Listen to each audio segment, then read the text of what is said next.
ನಮಸ್ಕಾರ, ನೀವು ನೋಡ್ತಾ ಇದ್ದೀರಾ ಸ್ಪೀಡ್ ನ್ಯೂಸ್ ಕನ್ನಡ. ನಾನು ಸುಷ್ಮಿತಾ ನಟರಾಜ್. ವೀಕ್ಷಕರೇ, ಇದೀಗ ವಿಧಾನಸೌಧದಲ್ಲಿ ನಡೆದಂತಹ ಒಂದು ಚರ್ಚೆ ಬಹಳ ಮುನ್ನೆಲೆಗೆ ಬರ್ತಾ ಇರುವಂಥದ್ದು. ಯಾವುದ್ರ ಬಗ್ಗೆ ಚರ್ಚೆ ನಡೀತು, ಅದರಲ್ಲೂ ವಿಡಿಯೋ ಕಾನ್ಫರೆನ್ಸ್ ಮೂಲಕ ಯಾವೆಲ್ಲ ವಿಚಾರವನ್ನ ಇದೀಗ ಸಿಎಂ ಡಿಕೆಶಿ ಅವರು, ಅದೇ ರೀತಿಯಾಗಿ ಡಿಸಿಎಂ ಯಾವೆಲ್ಲ ವಿಚಾರದ ಬಗ್ಗೆ ಚರ್ಚೆಯನ್ನ ಮಾಡಿದ್ದಾರೆ ಅಂತ ನೋಡೋದಾದ್ರೆ, ಬರ ನಿರ್ವಹಣೆ ಕುರಿತಂತೆ ಇದೀಗ ವಿಧಾನಸೌಧದಲ್ಲಿ ನಡೆದಂತಹ ಜಿಲ್ಲಾಧಿಕಾರಿಗಳ ವಿಡಿಯೋ ಕಾನ್ಫರೆನ್ಸ್ನಲ್ಲಿ ಸಿಎಂ ಹಾಗೂ ಡಿಕೆ ಶಿವಕುಮಾರ್ ಮತ್ತು ಡಿಸಿಎಂ ಪರಮೇಶ್ವರ್ ಅವರ ಬರ ಪರಿಹಾರ ಕಾರ್ಯಕ್ರಮಗಳು ಸಾಕಷ್ಟು ನಿಟ್ಟಿನಲ್ಲಿ ಇದೀಗ ಚರ್ಚೆಯನ್ನ ಆಗಿರುವಂಥದ್ದು. ಇನ್ನು ಈ ಕುರಿತಾದಂತೆ ನಡೆದಂತಹ ಒಂದಷ್ಟು ಚರ್ಚೆಯಲ್ಲಿ ಯಾವೆಲ್ಲ ವಿಚಾರಗಳು ಒಳಗೊಂಡಿದ್ವು ಅಂತ ನೋಡೋದಾದ್ರೆ, ಕಾಮಗಾರಿಗಳು, ಕುಡಿಯುವ ನೀರು ಹಾಗೂ ವಲಸೆ ತಡೆಗೆ ಕಟ್ಟುನಿಟ್ಟಿನ ಕ್ರಮವನ್ನ ಕೈಗೊಳ್ಳುವಂತೆ ಅಧಿಕಾರಿಗಳಿಗೆ ಇದೀಗ ಖಡಕ್ ಸೂಚನೆಯನ್ನ ನೀಡಿದ್ದಾರೆ. ಸಭೆಯ ವೇಳೆ ಕೆಲ ಅಧಿಕಾರಿಗಳು ಮೊಬೈಲ್ ಫೋನ್ ಬಳಕೆ ಮಾಡ್ತಾ ಇದ್ದಂತಹ ಕಾರಣ ಇದೀಗ ಸಿಎಂ ಡಿಕೆಶಿ ಅವರು ಫುಲ್ ಗರಂ ಆದಂತಹ ಪ್ರಸಂಗವೂ ಸಹ ನಡೆದಿರುವಂಥದ್ದು ಇಲ್ಲಿ ಕಂಡು ಬಂದಿರುವಂಥದ್ದು. ಹೌದು, ಬರ ನಿರ್ವಹಣೆ ಕುರಿತಂತೆ ಇದೀಗ ಸಿಎಂ ಡಿಕೆ ಶಿವಕುಮಾರ್ ಮತ್ತು ಡಿಸಿಎಂ ಡಾಕ್ಟರ್ ಜಿ ಪರಮೇಶ್ವರ್ ವಿಧಾನಸೌಧದ ಸಮ್ಮೇಳನ ಸಭಾಂಗಣದಲ್ಲಿ ವಿಡಿಯೋ ಕಾನ್ಫರೆನ್ಸ್ ಮೂಲಕ ಡಿಸಿ ಸಿಇಒಗಳ ಜೊತೆ ಸಭೆಯನ್ನ ನಡೆಸಿರ್ತಾರೆ. ಬರ ಪರಿಹಾರ ಕಾರ್ಯಕ್ರಮಗಳು, ಇನ್ನು ಜಾನುವಾರುಗಳಿಗೆ ಕುಡಿಯುವಂತಹ ನೀರಾಗಿರ್ಬೋದು, ಕೃಷಿ ಚಟುವಟಿಕೆ, ರಸಗೊಬ್ಬರ ಸೇರಿ ಹಲವು ವಿಚಾರಗಳ ಬಗ್ಗೆ ಇದೀಗ ಸಭೆಯಲ್ಲಿ ಮಹತ್ವದ ಚರ್ಚೆಯನ್ನ ನಡೆಸಿರುವಂತದ್ದು. ವಿಡಿಯೋ ಕಾನ್ಫರೆನ್ಸ್ ನಲ್ಲಿ ಸಚಿವರಾದಂತಹ ಯತೀಂದ್ರ, ಈಶ್ವರ್ ಖಂಡ್ರೆ, ರಾಮಲಿಂಗಾರೆಡ್ಡಿ, ಸಿಎಸ್ ಶಾಲಿನಿ ಸೇರಿ ಹಿರಿಯ ಅಧಿಕಾರಿಗಳು ಇದೀಗ ಭಾಗಿಯಾಗಿರುವಂತದ್ದು ಇವಾಗ ಕಂಡು ಬಂದಿರುವಂತದ್ದು. ಇನ್ನು ಅಧಿಕಾರಿಗಳಿಗೆ ಖಡಕ್ ಸೂಚನೆಯನ್ನ ಕೊಟ್ಟಂತಹ ಸಿಎಂ ಡಿಕೆಶಿ ಅವರು ಎಲ್ಲ ಅಧಿಕಾರಿಗಳು ಒಂದು ತಂಡವಾಗಿ ಕೆಲಸವನ್ನ ಮಾಡಬೇಕು. ಕೇವಲ ಪೇಪರ್ ವರದಿ ನನಗೆ ನೀಡಿದ್ರೆ ಅದು ಸಾಕಾಗೋದಿಲ್ಲ, ನಾನು ಅದನ್ನ ಕೇಳೋದು ಇಲ್ಲ, ನನಗೆ ಫೀಲ್ಡ್ ರಿಪೋರ್ಟ್ ಬಹಳ ಮುಖ್ಯ ಅಂತ ಇದೀಗ ಸಿಎಂ ಡಿಕೆ ಶಿವಕುಮಾರ್ ಅವರು ಸಭೆಯಲ್ಲಿ ಖಡಕ್ ಸೂಚನೆಯೊಂದನ್ನ ನೀಡಿದ್ದಾರೆ.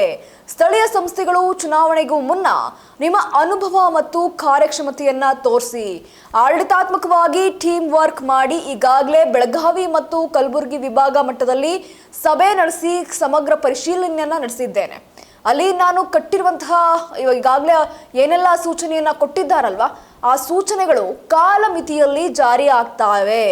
ಟೀಮ್ ಕರ್ನಾಟಕ ಮನಸ್ಥಿತಿಯಲ್ಲಿ ಕಾರ್ಯನಿರ್ವಹಿಸ್ತಾ ಇರುವಂತಹ ಹಾಗೂ ಕಾರ್ಯಕ್ಷಮತೆ ತೋರಿಸ್ತಾ ಇರುವಂತಹ ಅಧಿಕಾರಿಗಳಿಗೆ ಅಭಿನಂದನೆಯನ್ನ ಸಲ್ಲಿಸ್ತೇನೆ ಅಂತ ಇದೀಗ ಸಿಎಂ ಅವರು ಹೇಳಿರುವಂಥದ್ದು. ಇನ್ನು ಅಧಿಕಾರಿಗಳ ಸಭೆಯಲ್ಲಿ ಡಿಸಿಎಂ ಡಾಕ್ಟರ್ ಜಿ ಪರಮೇಶ್ವರ್ ಪ್ರಮುಖವಾಗಿ 2 ಸೂಚನೆಗಳನ್ನ ನೀಡಿದ್ದು, 2023ರ ಬರದ ವೇಳೆ ಬೆಳೆಯನ್ನ ಬೆಳೆದಿತ್ತು. ಆದ್ರೆ ಸಕಾಲದಲ್ಲಿ ಮಳೆ ಆಗದಂತಹ ಕಾರಣ, ಆ ಮಳೆ ಕಾಣದೇ ಇರುವಂತಹ ಕಾರಣ ರೈತನಿಗೆ ಸಿಗಬೇಕಾದಂತಹ ಬೆಲೆ ಸಿಕ್ಕಿರಲಿಲ್ಲ. ಇನ್ನು ಅದಾದ ನಂತರ ಕೋವಿಡ್ ನಂತರದ ಅವಧಿಯಲ್ಲಿ ರಾಜ್ಯದಲ್ಲಿ ತೋಟಗಾರಿಕೆ ಬೆಳೆಗಳ ಪ್ರಮಾಣ ಹೆಚ್ಚಾಗ್ತಾ ಹೋಯಿತು. ಅಡಿಕೆಯಂತಹ ಬೆಳೆಗಳಾಗಿರ್ಬೋದು, ತೋಟಗಾರಿಕಾ ಬೆಳೆಗಳಾಗಿರ್ಬೋದು ಮೊನೋಪಾಲಿಯ ಸಾಧಿಸ್ತಾ ಇದ್ವು. ಇನ್ನು ಅಡಿಕೆ 15ರಿಂದ 20 ದಿನ ನೀರಿಲ್ಲದೆ ಇದ್ರೂ ಸಹ ತೋಟಗಳು ಒಣಗಿ ಹೋಗ್ತಾ ಇದೆ.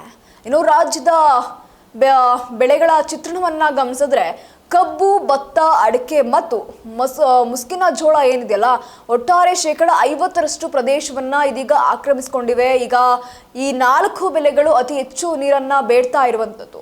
ಈ ಕುರಿತು ನೀವು ಸೂಕ್ಷ್ಮವಾಗಿ ಗಮನಿಸ್ತಾ ಇರಬೇಕು ಅಂತ ಇದೀಗ ಎಚ್ಚರಿಕೆಯನ್ನ ವಹಿಸಿರುವಂಥದ್ದು.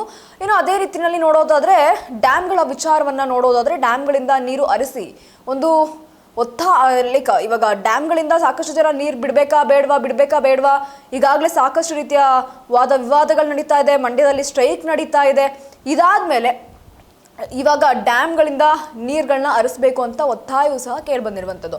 ಆದರೆ ಮುಂದಿನ ಜೂನ್ವರೆಗೂ ಸಹ ಕುಡಿಯುವ ನೀರನ್ನ ಕಾಪಾಡ್ಕೊಳ್ಬೇಕಾದಂತಹ ಅನಿವಾರ್ಯತೆ ನಿಮ್ಮ ಮೇಲಿರುತ್ತೆ ಎಂಬುದು ಇದೀಗ ಮರಿಬಾರ್ದು ಅಂತ ಇದೀಗ ಎಚ್ಚರಿಕೆಯನ್ನ ನೀಡಿದ್ದಾರೆ. ಇನ್ನು ಜನ ಒಂದು ಕಡೆ ಸ್ಟ್ರೈಕ್ ಮಾಡುವಂಥದ್ದಾಗಿರ್ಬೋದು, ಗೋಳು ಹೇಳುವಂಥದ್ದಾಗಿರ್ಬೋದು, ಎಲ್ಲವೂ ಸಹ ಗ್ರಾಮಗಳನ್ನು ಗುರುತಿಸಿ, ಅಂದರೆ ಈಗಾಗಲೇ ಜನಗಳು ಸಾಕಷ್ಟು ಜನ ಅದು ಬಿಟ್ಟು ಬೇರೆ ಕಡೆ ಹೋಗೋದಾಗಿರ್ಬೋದು, ಇರುವಂತಹ ವಾಸಸ್ಥಾನವನ್ನು ಬಿಟ್ಟು ಬೇರೆ ಗ್ರಾಮಗಳಿಗೆ ಹೋಗಿರ್ಬೋದು, ಅಂತಹ ಗ್ರಾಮಗಳನ್ನು ಗುರುತಿಸಿ ಅಲ್ಲಿ ಇನ್ನು ಜನ ಗುಳೆ ಹೋಗುವಂತಹ ಗ್ರಾಮಗಳನ್ನು ಗುರುತಿಸಿ ಅಲ್ಲಿ ವಿಬಿಜಿ ರಾವ್ ಜಿ ಯೋಜನೆ ಅಡಿ ಉದ್ಯೋಗನ ದೊರೆಯುವಂತೆ ಮಾಡುವಂತಹ ಮೂಲಕ ವಲಸೆಯನ್ನ ತಪ್ಪಿಸಬಹುದಾಗುತ್ತೆ. ಇನ್ನು ಸಾವಿರ ಮಕ್ಕಳು ಶಾಲೆಗೆ ಹೋಗದೆ ವಲಸೆ ಹೋಗ್ತಾ ಇರ್ತಾರೆಂದು ಇದೀಗ ಪತ್ರಿಕೆಗಳು ಇದೀಗ ಸಹ ವರದಿ ಮಾಡ್ತಾ ಇವೆ ಅನ್ನುವಂಥ ಮಾತನ್ನು ಸಹ ಆಡಿರುವಂಥದ್ದು.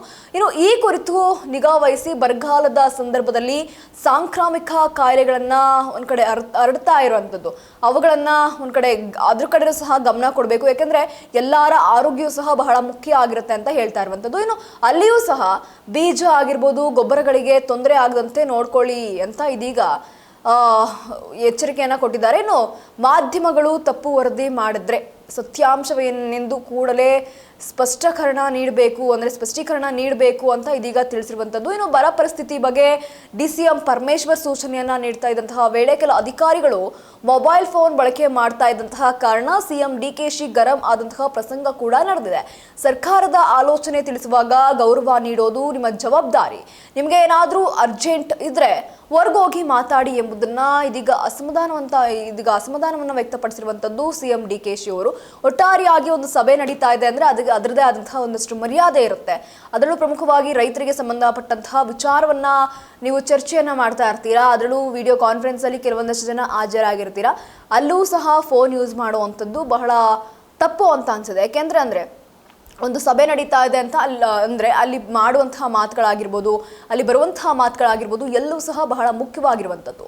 ಇವೆಲ್ಲವೂ ಸಹ ಗಮನ ಕೊಡಬೇಕಾಗುತ್ತೆ. ಈ ವಿಚಾರವಾಗಿ ಇದೀಗ ಸಿಎಂ ಡಿಕೆಶಿ ಅವರು ಗರಂ ಆಗಿರುವಂಥದ್ದು. ಇದಾಗಿತ್ತು ಈ ಕ್ಷಣದ ಸುದ್ದಿ. ಮತ್ತಷ್ಟು ಅಪ್ಡೇಟ್ಸ್ಗಾಗಿ ನೀವು ನೋಡ್ತಾ ಇರಿ ಸ್ಪೀಡ್ ನ್ಯೂಸ್ ಕನ್ನಡ. ಸುದ್ದಿ ನಿಮ್ಮದು, ವೇಗ ನಮ್ಮದು.